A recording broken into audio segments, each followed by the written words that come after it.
කරණීය මද්ද කුසලේන යන්තං සංඝං පදං අභිසමෙච්ච ලක්ඛෝ ජෝජ සෝජෝජ සුවජෝජස්ස මුදු අනතිමානේ සම්දොස්ස කෝජ සුබරෝච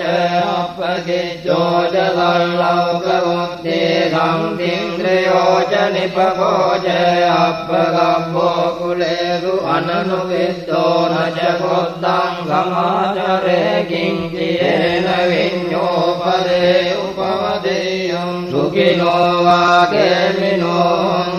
සබ්බේ ගත්තා භවන්තු සුඛිතාත්තා යේගේ ජීපාන භූතස්සේ තදාවතාවරවා අනවසේ සාදීගාවායේ මහන්ගාවා මජ්ජිමාරස්සකානුකතෝලා දිට්ඨාවායේව අද්දිට්ඨායේ චදෝරේ වසන්ති අවිදූරේ භූතාවා සම්භවේ දීවා සබ්බේ ගත්තා භවන්තු සුඛිතාත්තා නපරෝ පරං නිකුබ්බේත ඥාතිමන්නේත කත්තචිනං පංචේ ව්‍යාරෝධනා පටිග සංඥානාඤ්ඤමඤ්ඤස්ස දුක්ඛමිච්ඡේය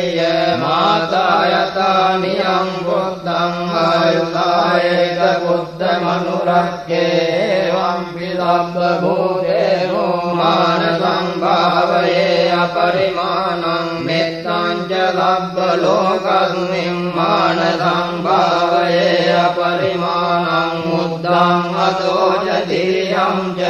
සම්බාධං අවේරං අසපත්තං දෙට්ඨං චරං නිදින්නෝ වාදයානෝ ආයාවතස්ස විකතමිද්දෝ ඒකං සතින් අදිප්පේය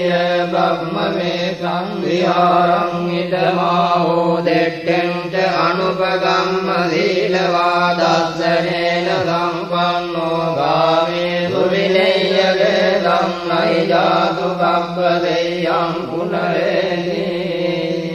යයාගනගතා වීරාජෙත්වා මාරං සවාහිනින් යතු සච්චා මතර සංයේති වෙංගුනරාසපාතන්නං කරාදයෝ බුද්ධාට්ඨවීසදිනායකා සබ්බේ පතිට්ඨිතා දුයං මද්දකේතේ මුනිස්සරා ගිරේ පතිට්ඨිතා බුද්ධා ධම්මෝ ච තව ලෝචනේ සංඝෝ පතිට්ඨිතෝ දුයං මුරේ සබ්බ ගුණාකරෝදේ අනුරුද්ධෝ ච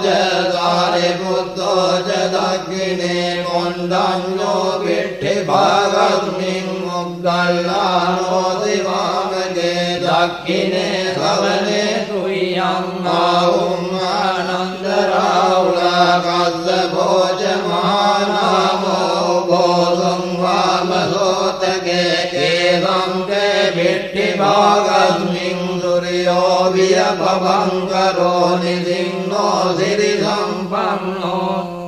විතෝ මුනි පුංගවෝ කුමාර කස්සපෝ නාම මහේරේ චිත්‍රවාදකෝ දෝතුයං වදනේ නිච්ඡං පතිට්ඨාසි ගුණාකරෝ පුන්නෝ අංගුලිමාලෝ ච උපාලීනං දසීවලී තේරා පංචෛ මේ ජාතලලාටේ තිලකාතව සේනාසීති මාතේරා විජිතාදින සාවකා ජලන්තා සීලතේජේන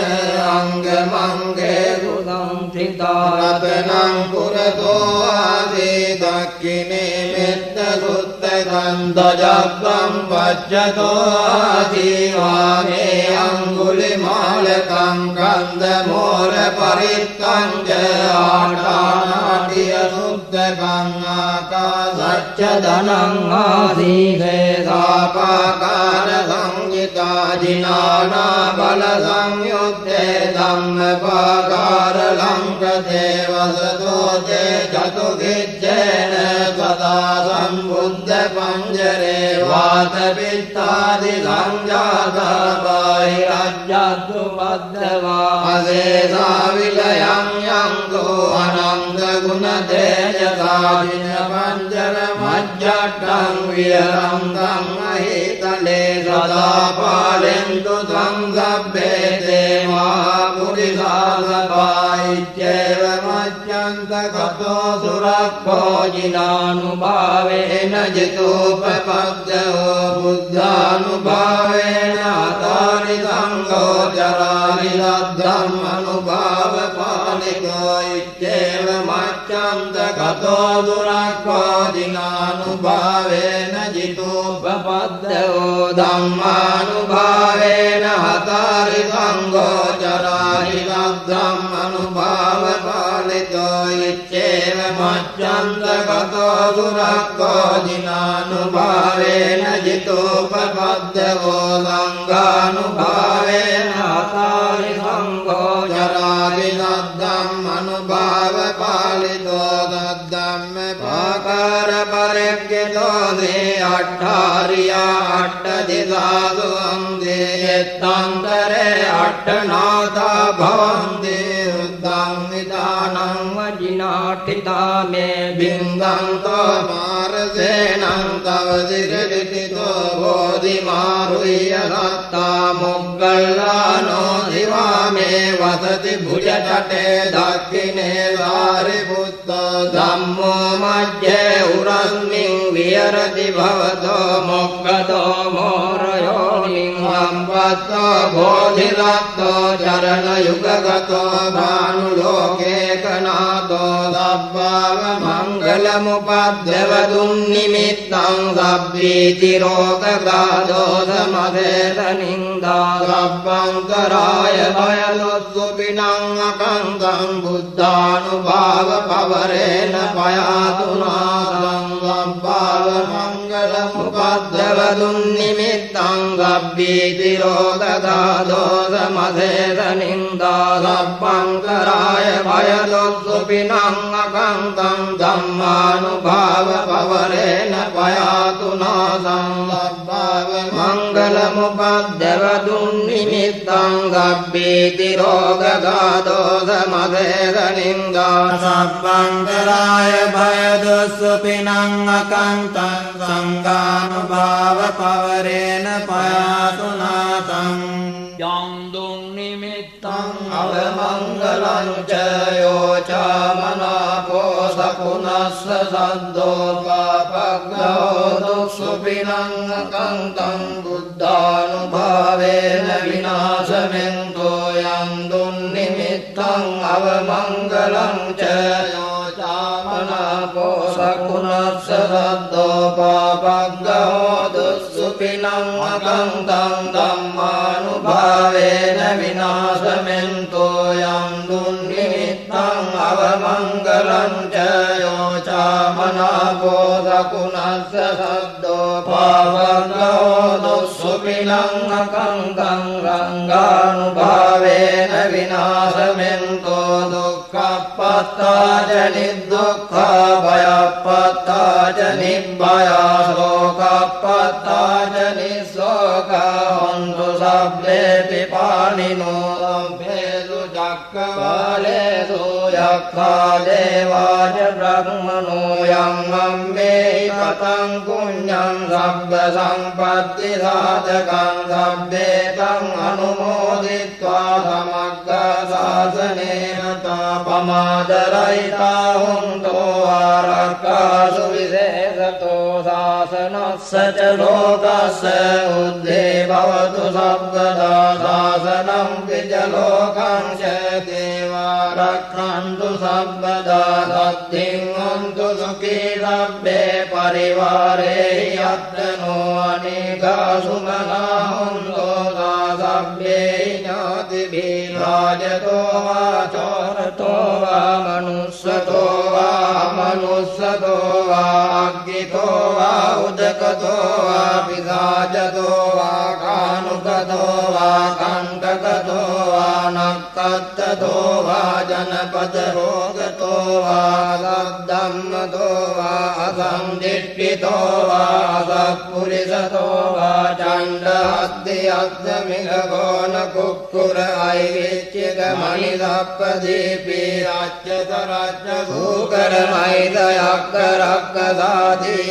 नानाभयतो वा नानारोगतो वा नाना उपद्रवतो वा आरक्कन् कन्नं दोवित्तावता च अम्मेहि सम्पदं पुण्यसम्पदं लभ्ये देवा अनुमोदन्तो सब्बसम्पत्तिसिद्धिया दानं ददन्तु शब्दाय श्रियं रक्षन्तु सर्वदा भावनाविरता हन्तो गच्छन्तु देवतागता लभ्ये बुद्धा बलपत्ता पच्चेकानं च यं बलं अरहन्तानं च तेजेन रक्तं बन्धामि सब्बदो लभ्ये बुद्धा बलपत्ता पच्चेकानं च यं बलं अरहन्तानं च तेजेन रक्तं बन्धामि सब्बदो लभ्ये बुद्धा बलपत्ता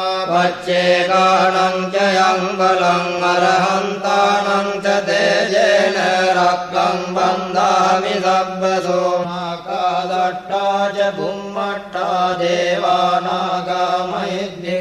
पुण्यन्तम् अनुमोदित्वा चिरं रक्षन्तु लोकशासनम् भूतानि समागतानि भुम्मानि वायानि वहङ्कलिके सब्बेव भूता सुमना भवन्तु अतोऽपि भक्तश्च शृण्वन्तु भाषितं तस्मात् भूतानि सामेत सब्बे मित्रं करोत मानुषीयापदाय दिवा च रक्तो च हरन्ति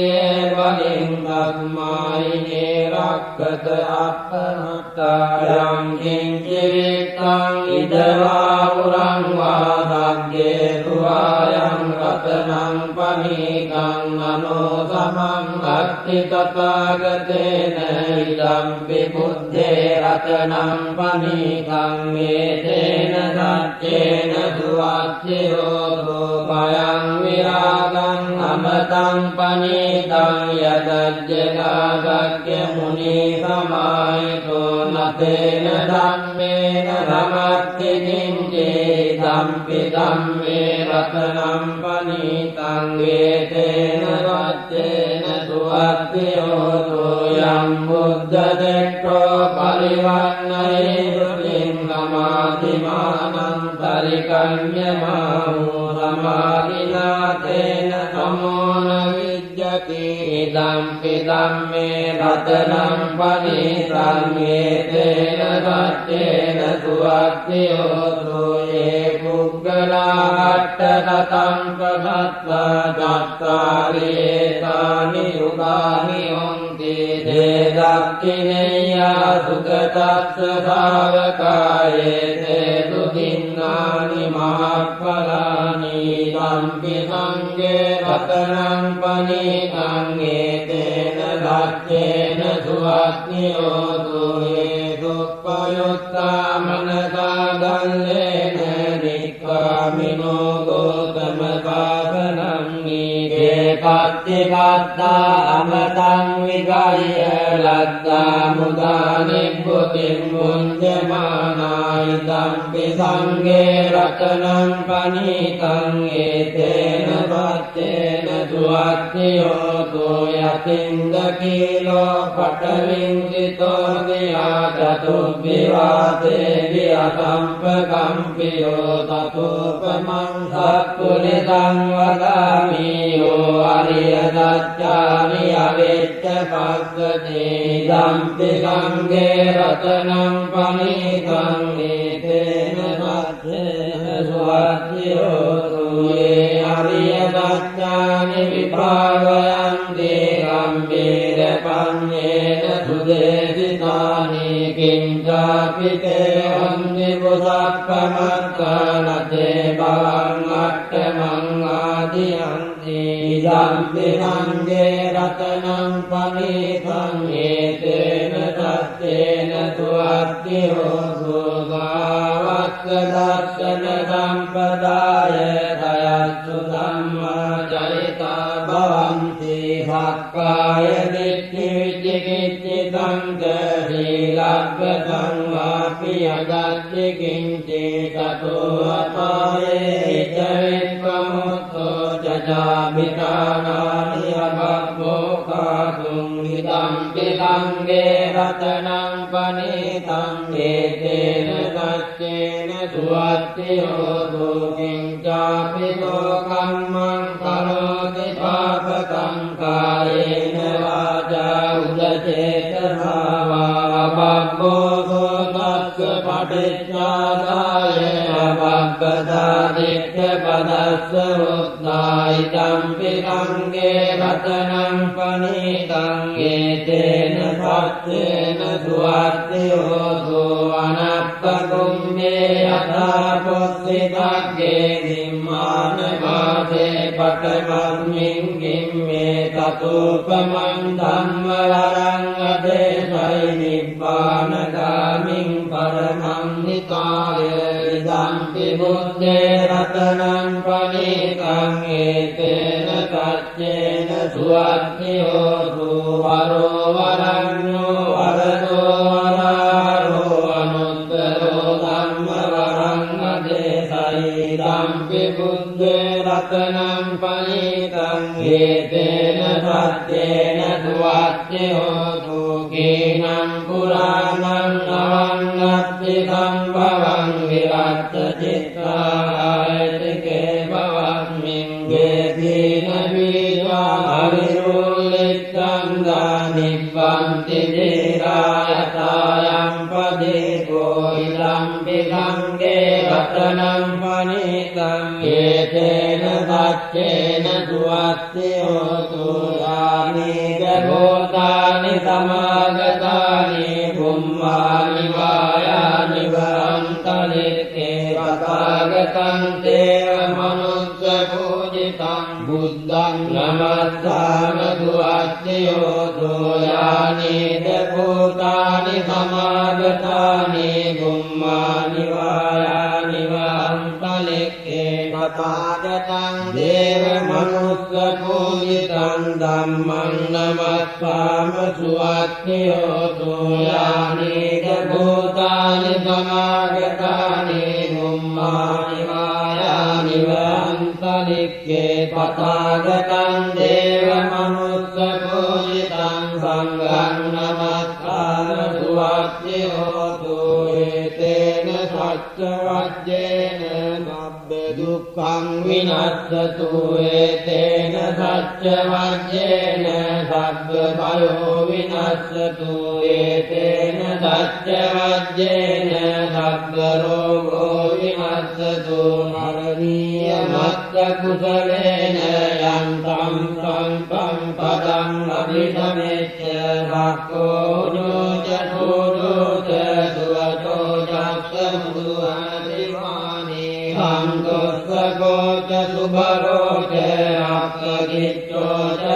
සල්ලෞකෝත්තේ ගම්තින්ද්‍රයෝච නිපකෝච සප්පගබ්බෝ කුලේසු අනනුගිත්තෝ නච බුද්ධං සමාචරේ කිංචේන විඤ්ඤෝ පරේ උපවදේයං සුඛිනෝ ආකේමිනෝ හොන්තු සබ්බේ සත්තා භවන්තු සුඛිතත්තා යේකේති පාන භූතත්තේ තථාවාතාවරාවානවදේනාදී කායේ මහංකාවා මජ්ජිමාරක්ඛකානුකතෝලා දිට්ඨායේ වද්දිට්ඨායේ ච දූරේ වදන්ති අවිදූරේ භූතාවා සම්භවේති වා සම්මේ රක්ඛා භවන්තු සුඛිතත්තාන පරෝ පරන්ති කුබ්බේක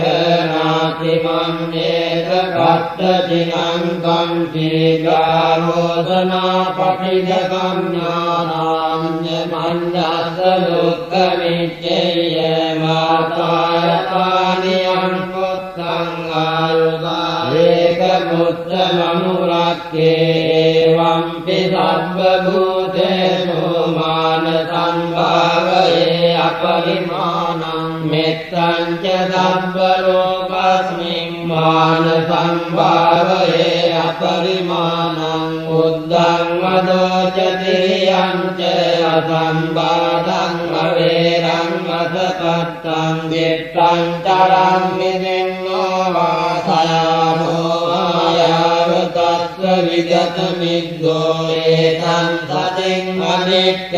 ยสัมมเมตังวิหารังมิธมาโอดิทินจานุปลัมมสีลวาดัสสเนนะสัมปันโนกาเนสุวิเนยเกตังไนยาตุบัพพะยังปุณเรติสาธุสาธุสาธุ